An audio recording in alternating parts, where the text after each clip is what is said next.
चलिए दोस्तों, स्वागत है आपके अपने YouTube channel study with Arya में। तो कैसे हैं आप लोग? उम्मीद करते स्वस्थ होंगे और अच्छे होंगे। तो चलिए आज आप लोग की क्लास में लेकर आया हूँ मौर्योत्तर काल के बारे में और या ब्राह्मण साम्राज्य के बारे में। तो इससे पहले आप लोगों ने मौर्य साम्राज्य के बारे में पढ़ लिया। अगर नहीं पढ़ा तो बुक से पढ़िए, वीडियो से पढ़िए, जहाँ से हो सके पढ़ लीजिए, लेकिन ज़रूर पढ़िए।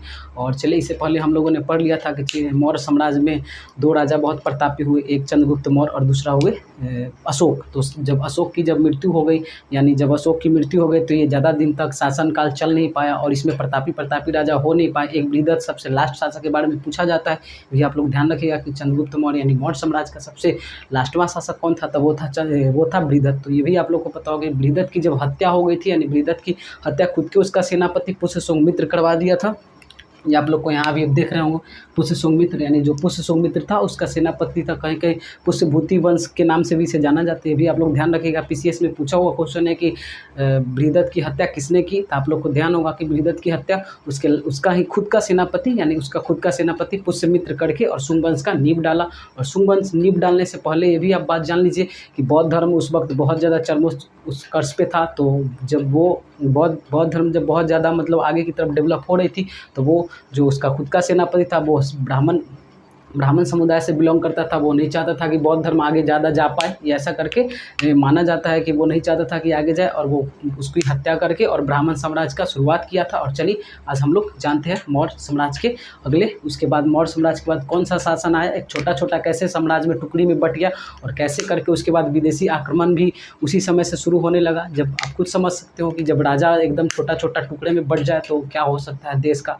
तो चलिए अभी शुरुआत करते हैं। तो याद रखिएगा कि संस्थापक इसका पुष्यमित्र शुंग है। जब उसकी खुद का सेनापति बृहद्रथ की हत्या 185 बीसा में कर दी थी, 185 ईसा पूर्व यानी कि 185 बीसी में कर दी थी, तो इसका खुद का सेनापति था और ये पुष्यसुंगमित्र के नाम से जाना जाता है। और ये भी आप लोग ध्यान रखिएगा कि मौर्य वंश का अंतिम शासक बृहद्रथ था।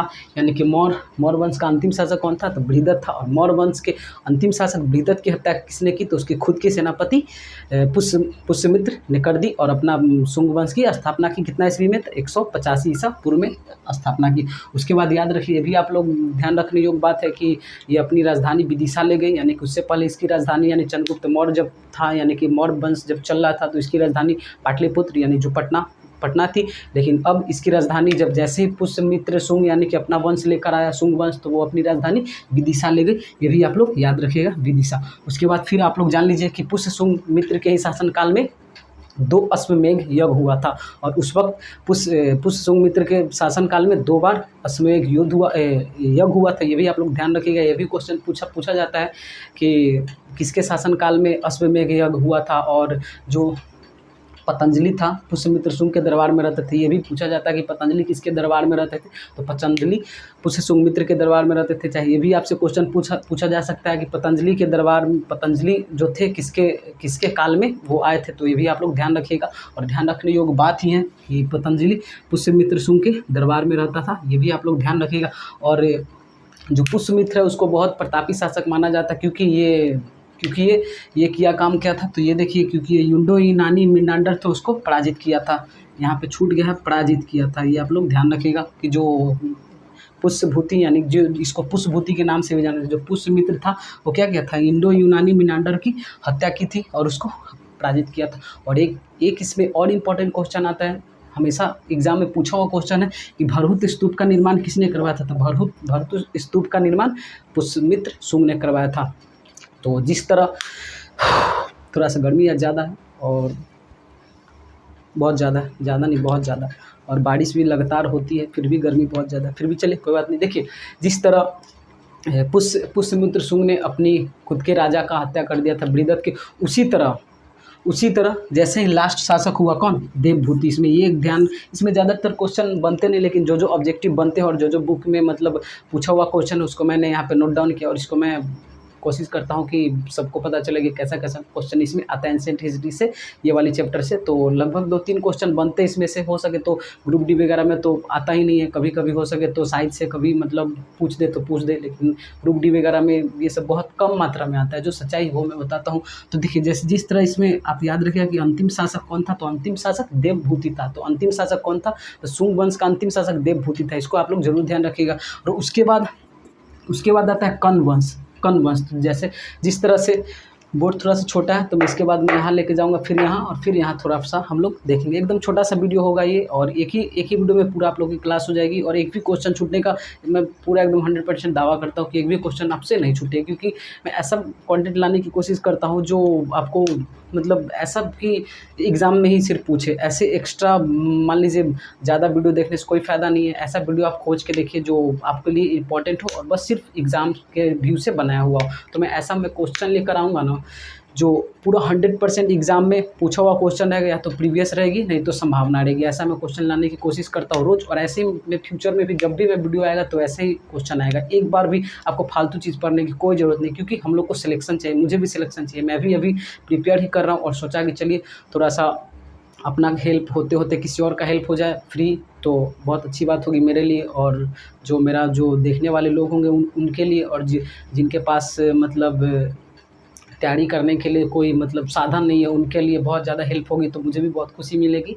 तो इसीलिए मैंने सोचा कि चलिए एक थोड़ा सा प्रयास किया जाए, छोटा सा आप लोग की सपोर्ट रहेगी तो मैं बहुत आगे तक जा सकता हूँ। तो चलिए मैं ज़्यादा बात कर लेता हूँ, कभी-कभी मैं बात को बंद करता हूँ और अपने क्लास को शुरुआत करता हूँ फिर से। तो फिर से जान लीजिए, जो पुष्य सुमित्र के अंतिम जो राजा हुए वो थे देवभूति, ये भी आप लोग ध्यान रखिए, देवभूति। और जिस तरह पुष्य सुमित्र ने अपनी राजा की खुद की हत्या कर दी थी, उसी तरह देवभूति की भी हत्या उसका खुद का सेनापति कण्वंश जो वासुदेव था वो कर दिया था। और वासुदेव से इससे ज़्यादा क्वेश्चन आपसे नहीं आता है, बस एक ही आप याद रखिए कि संस्थापक कौन था, तो वासुदेव था, और अंतिम शासक कौन था, तो सुशर्मा था। ये भी आप लोग ध्यान रखिए, क्योंकि जो मेन टॉपिक है उसी को आप पढ़िए, ज़्यादा नहीं पढ़िए, नहीं तो पता चलेगा कि पढ़ते पढ़ते दाढ़ी मूंछ सब पक गया और सिलेक्शन हुआ नहीं, और सिर्फ आप पढ़ते हैं। तो इसलिए ज़्यादा मत पढ़िए, जो आपसे एग्ज़ाम में आए और जो एग्ज़ाम के व्यू से इम्पोर्टेंट है उसी को पढ़िए। तो देखिए, जो कण्वंश का जो स्थापना का श्रेय जाता है वासुदेव को, ये भी याद रखिए। और वासुदेव ने ही देवभूति की हत्या की थी, और उसके बाद वासुदेव कण्वंश की स्थापना की, और इसमें ज़्यादा क्वेश्चन पूछता नहीं। और अंतिम शासक कौन था, तो सुशर्मा था। उसके बाद ये दोनों वंश खत्म होने के बाद फिर अभी हम लोग देखेंगे सातवाहन वंश के बारे में। तो सातवाहन वंश के बारे में दो तीन मतलब इंपॉर्टेंट क्वेश्चन उसको मैं अभी बताऊंगा, फिर से एक बार रिकैप भी करूंगा। तो चलिए सातवाहन वंश के बारे में जानते हैं। देखिए, सातवाहन वंश जब शुरुआत हुआ था, एक मूवी भी आप लोग देखे होंगे साउथ का, जो आंध्र प्रदेश के तरफ से ये क्षेत्र आता है सातवाहन वंश, और इसकी जो राजधानी थी वो महाराष्ट्र यानी मुंबई क्षेत्र पड़ता है। और ये भी आप लोग ध्यान रखिए। तो सातवाहन वंश के बारे में माना जाता है कि संस्थापक कौन था, तो सिमुक था। ये एसएससी में क्वेश्चन आपसे पूछा हुआ क्वेश्चन है कि सातवाहन वंश के जो संस्थापक कौन था, तो सिमुक था। एसएससी में बहुत पुराना क्वेश्चन है। आज गर्मी बाकी में बहुत ज़्यादा, फैन मेरा है थोड़ा सा स्लो चल रहा है, नाइट में वोल्टेज भी कम रहती है, इसकी वजह से दिक्कत होता है। तो आप लोग मेरी प्रॉब्लम को समझिए और यहाँ फोकस कीजिए। गर्मी लग रहा है, मैं इतना कर लूँगा। देखिए, तो सातवाहन वंश का जो संस्थापक था वो कौन था, तो सिमुक था। ये आप लोग ध्यान रखिए। जो मेन टॉपिक उसको मैं लेके आऊँ।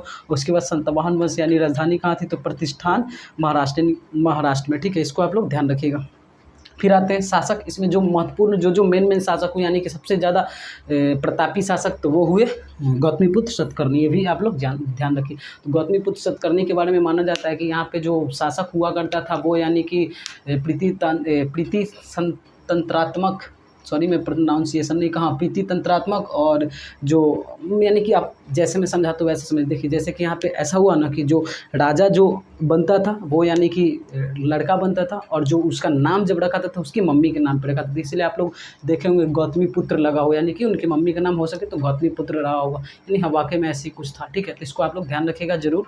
और फिर हम लोग चलते हैं। तो सातवाहन वंश के बारे में एक बहुत इंपॉर्टेंट क्वेश्चन याद रखिए कि सातवाहन वंशों ने चांदी की, तांबा और शीशा और 14 कांसे की आदि के सिक्के चलवाए। यानी कि जो सातवाहन थे शुरुआत में सबसे पहले वो 5 सिक्कों का प्रचलन शुरू किए थे। तो एक चांदी, तांबा, शीशा, ये याद रखिएगा आप लोग हमेशा। और एक सबसे ज़्यादा याद रखिएगा कि जो शीशा का जो मुद्रा था वो बहुत ज़्यादा चलवाया था ये सातवाहन वंश ने। और सातवाहन वंश के बारे में ये भी आप लोग ध्यान रखिएगा। पीसीएस में क्वेश्चन पूछा हुआ है कि भूमि अनुदान देने की प्रथा कौन सा वंश शुरुआत किया था, तो भूमि अनुदान देने का भी जो प्रथा था वो सातवाहनों ने शुरुआत किया था। ये भी आप लोग ध्यान रखिएगा। यानी कि ब्राह्मण जो वहाँ पे जो रहते थे, यानी कि अब ये पुष्यभूति या पुष्यमित्र सुंग मान लीजिए, और सातवाहन वंश और कण्व वंश ये ब्राह्मण साम्राज्य के लोग थे। और ये चाहते थे कि बौद्ध धर्म है वो थोड़ा-सा मतलब बैक डाउन हो जाए और अपना वंश लेकर वो आगे लेकर जाना चाहते थे और इसलिए ये शुरुआत किए थे, ये ऐसा माना जाता है। तो ये भी आप लोग ध्यान रखिएगा कि जो ब्राह्मण के लिए जो भूमि अनुदान देने की प्रथा वो कौन करवाया था? तो ब्राह्मण देने की भूमि अनुदान देने की प्रथा वो सातवाहनों ने करवाया था। और ये भी याद रखिएगा कि बौद्ध भिक्षुओं के लिए भी वो अनुदान देते थे और छोटा-छोटा एक मतलब जहाँ पे उपजाऊ ज़मीन होते थे वो उसको दे देते थे। तो ये भी आप लोग ध्यान रखिएगा। उसके बाद फिर इसमें ध्यान रखिएगा कि ये कहाँ से आपको प्रमाण मिलता है? तो ये नानाघाटा अभिलेख से प्रमाण मिलता है कि आखिर ये अनुदान देते थे कि नहीं देते थे, ये भी आप लोग ध्यान रख सकते हैं। और उसके बाद ध्यान रखिएगा कि सातवाहनों की राजकीय भाषा प्राकृतिक थी और लिपि ब्राह्मी थी, ये भी आप लोग ध्यान रखिएगा। तो चलिए एक बार मैं फिर से रिकैप पहले पूरा नीचे तक देख लेते, उसके बाद रिकैप करेंगे। फिर उसके बाद आता है चेदी वंश। तो माना जाता है कि कलिंग पे जब अशोक ने जब चढ़ाई किया था 9वें वर्ष में यानी 261 ईसा पूर्व में, तो ऐसा हुआ था कि जब वहाँ पे जब वो जीत के आ गया था, उसके बाद जैसे ही अशोक की मृत्यु हो गई उसके बाद कलिंग पुनः स्वतंत्र हो गया।